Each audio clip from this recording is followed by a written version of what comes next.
Comme disait Socrate, je mangerais bien un steak. Ah bon? Il a dit ça. Ouais, il a dit ça. C'était un jour où il avait envie de manger un steak. Ça y est les gars, on est mardi, vous êtes chez Big Tom Sanders, bienvenue dans ma chambre. On laisse Socrate de côté parce qu'aujourd'hui on va parler de suppléments mais surtout des boosters avant l'entraînement.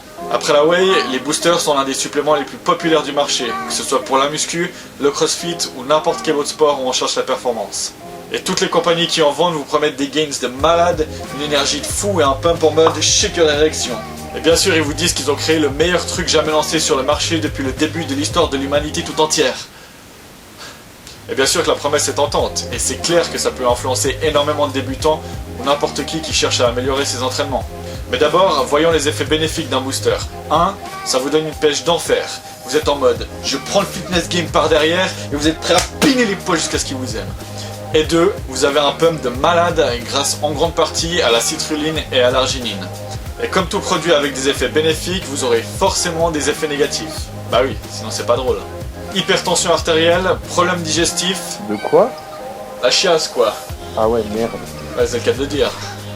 Et vous pourriez avoir des troubles du sommeil, surtout si vous entraînez le soir. Et vous savez très bien que le sommeil est un facteur super important pour progresser. Donc bien sûr qu'avec toute la caféine qu'ils vous mettent là-dedans, vous allez avoir un putain de boost. Mais faites attention.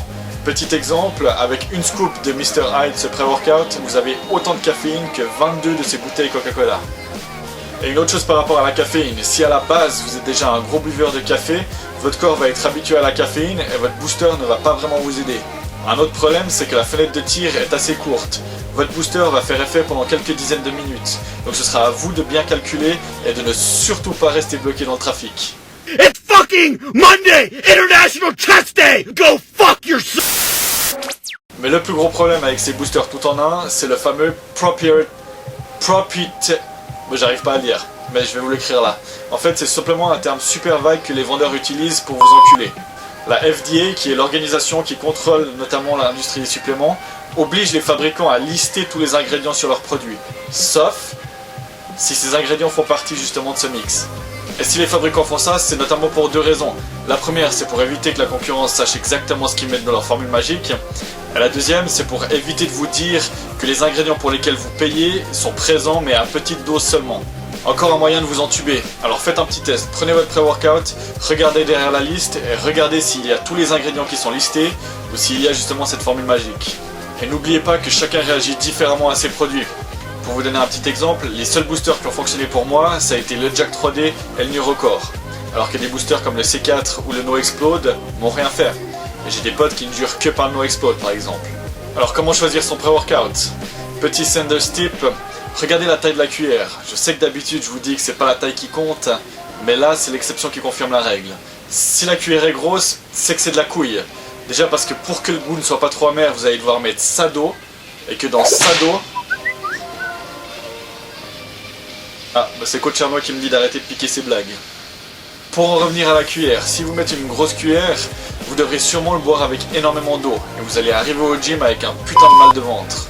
Alors que quand ils vous mettent une petite cuillère, en général, c'est qu'une seule dose est déjà super puissante. Et il y a aussi l'effet placebo qui joue un grand rôle.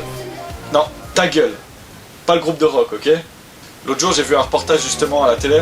Moi je dis l'autre jour, mais c'était il y a déjà quelques années. Et justement, il y avait une expérience avec un mec.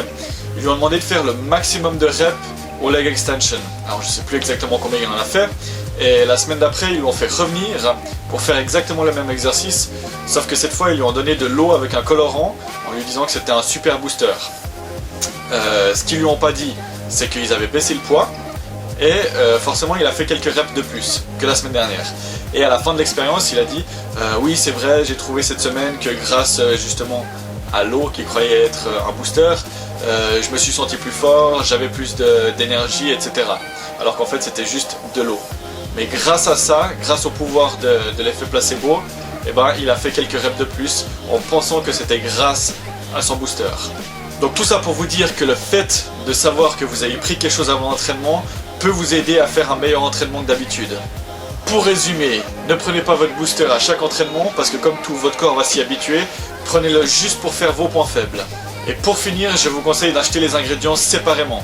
Déjà parce que vous savez exactement ce que vous prenez, et surtout que si vous voulez un petit peu plus de pump aujourd'hui, vous allez mettre plus d'arginine ou de citrulline, et si vous voulez un coup de boost, vous allez mettre plus de caféine. Et n'oubliez pas que votre bouffe est encore plus importante qu'un pré-workout. Si votre bouffe est pas au top, ça sert à rien de prendre un booster. Et voilà les gars, c'est tout pour aujourd'hui. N'oubliez pas que c'est pas la taille de l'haltère qui compte, mais comment on s'en sert. Comme d'habitude, vous connaissez la suite. Pour voir la dernière vidéo, c'est ici. Et pour vous inscrire, c'est par là.